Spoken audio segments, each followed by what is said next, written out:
Assalamualaikum warahmatullahi wabarakatuh. Perkenalkan, nama saya Kelvin Ferdia Diaka, BP 18113, kelas 5 SIC, mata kuliah PSDP. Baiklah, di sini saya akan menjelaskan sebuah tabel yang terdapat di depan layar saya atau layar kaca Anda dengan judul lingkungan sistem terintegrasi pada perusahaan. Baiklah, langsung saja masuk ke bagian yang terdapat dalam tabel. Yang pertama itu make to stock, 2 assembly to order, 3 make to order, 4 engineering to order. Selanjutnya masuk ke penjelasan karakteristik. Yang pertama yaitu produk yang terdapat pada make to stock bisa dibilang standar karena persediaan produk masih bisa terpenuhi dengan lancar. Berikutnya assembly to order, produk yang terdapat pada assembly itu atau yang disebut dengan keluarga produk tertentu, maksudnya disebut order yang dikerjakan dengan cakupan proses perakitan atas komponen-komponen tertentu yang ada atau yang sudah dipesan.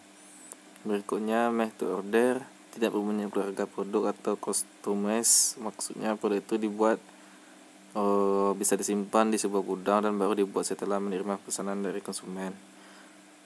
Yang ketiga itu engineering to order. Yang keempat engineering to order atau customize, maksudnya itu order baru akan dibuat setelah mendapatkan total pesanan atau dari konsumen. Yang selanjutnya bagian kedua itu kebutuhan produk pada make to stock. Jadi kebutuhan dari make to stock itu dapat diramakan maksud dari dapat atau maksud yaitu produsen memberikan barang kepada konsumen sesuai dengan stok yang masih ada di gudang. Berikutnya produk yang terdapat di assembly to order tidak ada. Berikutnya produk yang terdapat pada make to order tidak ada. Berikutnya atau yang terakhir itu produk yang terdapat pada engineering to order atau tidak dapat dimakan, maksudnya barang diinginkan oleh konsumen belum terpenuhi.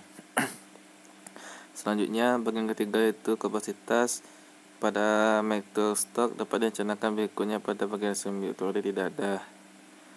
Dan make to order juga tidak ada. Berikutnya itu pada bagian engineering to order atau tidak dapat dicadangkan. Kenapa tidak dapat dicadangkan? Karena kita harus mendapatkan pesanan terlebih dahulu dan dapat diproses dan tahap untuk selanjutnya. Yang keempat, bagian yang keempat itu produksi. Waktu produksi pada make to stock tidak penting bagi pelanggan, karena kapan sebuah barang itu dibutuhkan, waktu memang tidak dibutuhkan pelanggan. Berikutnya assembly to order itu penting. Kenapa? Karena waktu sangat penting dan berharga, jadi hargailah waktumu. Berikutnya make to order itu juga penting, sama halnya dengan penjelasan assembly to order yang telah saya jelaskan.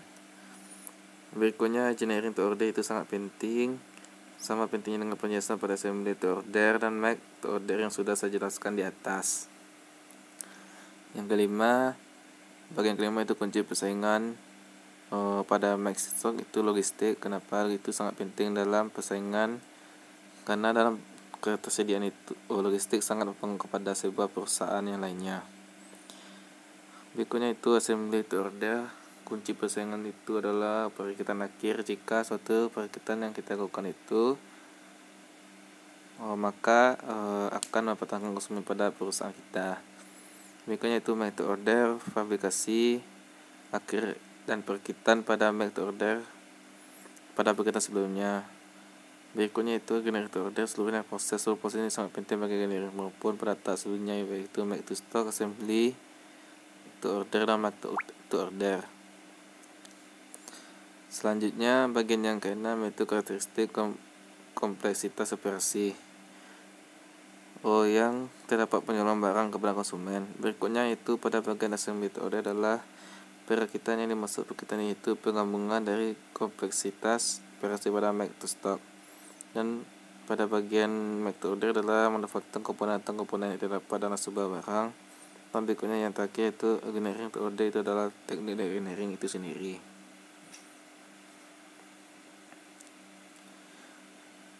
Yang ketujuh itu karakteristik dari ketidakjelasan operasi.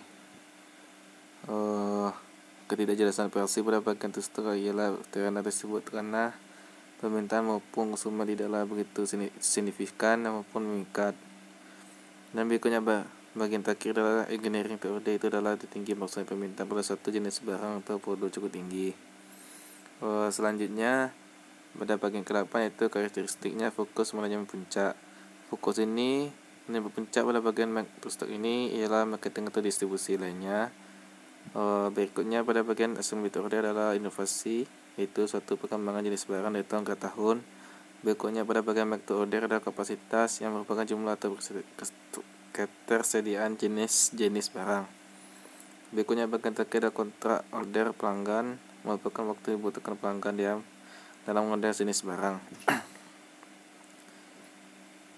Pada bagian terakhir itu karakteristiknya fokus manajemen menengah, yaitu bagian karakteristik adalah control stock. Berikutnya pada bagian assembly order ada MPS dan order pelanggan. Dan berikutnya pada bagian order adalah stock flow kontrol pelanggan. Berikutnya pada bagian terakhir gearing to order ada pada manajemen proyek-proyek.